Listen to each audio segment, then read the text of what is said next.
இன்றைய புனிதர் புனித கேத்தரின் தேரிச்சி. இவர் தெய்வ குழந்தை போல வளர்வதை கண்ட இவரது வளர்ப்பு தாய் அவர் மேன்மேலும் ஆன்மீக காரியங்களில் வளர இவரை தூண்டினார்கள்.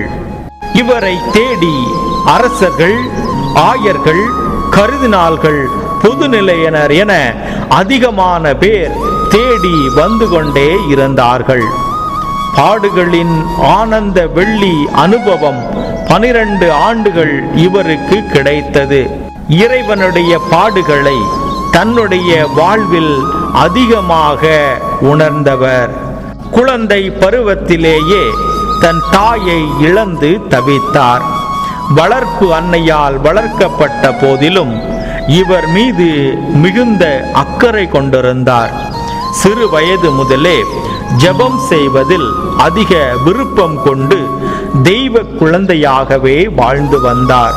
இந்த புனிதை தெய்வ பயத்தில் அதிக அக்கறை கொண்டவராக இருந்தார். கல்வி கற்கும் போது படிப்பில் முழு கவனம் செலுத்தினார். தொடர்ந்து இறைவன் தன்னை அழைப்பதை உணர்ந்தார். துறவு வாழ்வுக்கு இறைவன் தன்னை அழைப்பதாக உணர்ந்ததால் தனது 14வது வயதில் புனித வின்சென்டின் சாமிநாத சபையில் சேர்ந்தார். மடத்தில் தன் பெயரை கேத்தரின் என மாற்றிக்கொண்டு ஒரு புனிதையாகவே வாழ்ந்தார்.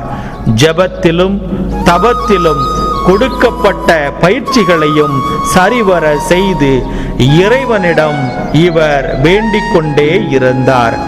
இறைவன் இவருக்கு அதிகமான வரங்களை வழங்கினார். 1542ஆம் ஆண்டு இயேசுவின் பாடுகளை தியானித்து பரவசம் அடைந்தார். இயேசுவின் பாடுகளை தானும் அனுபவித்து இயேசுவுக்கு ஆறுதல் அளிப்பார். இந்த நிகழ்வை பார்க்க ஒவ்வொரு வெள்ளிக்கிழமையும் மக்கள் கூட்டம் கூடியது. மக்கள் எண்ணிக்கை நாளுக்கு நாள் அலைமோதியதால் பிறர் இவர் மீது காழ்ப்புணர்வு கொள்ள ஆரம்பித்தார்கள். மற்ற கன்னியர்கள் இவரை வெறுத்து ஏளனம் செய்தனர். தன்னால் பிறர் வெறுப்படைவதை உணர்ந்த இவர் இயேசுவிடம் ஜெபித்தார். இயேசுவிடம் வேண்டிக் கொண்டதால் 12 ஆண்டுகளுக்கு பிறகு இந்த ஆனந்த வெள்ளி அனுபவம் நின்றது. பக்தியும் தலைமை பண்பும் கொண்டிருந்த இவரை தேடி பொறுப்புகள் வந்தன. தமது 25வது வயதிலேயே சபை தலைவியாக உயர்த்தப்பட்டார். இளம் வயதில் பெரிய பொறுப்பை சுமந்த போதிலும் சிறப்பாக எளிமையாக சபையை வழிநடத்தி வந்தார்.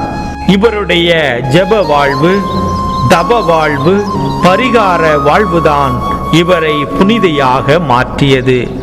நாமும் பரிகார வாழ்வு வாழவும் ஜெப தப வாழ்வு வாழவும் இந்த புனிதை வழியாக வரம் வேண்டுவோம். இறை ஆசீர் உங்கள் உள்ளத்தையும் இல்லத்தையும் நிரப்புவதாக. ஆமேன்.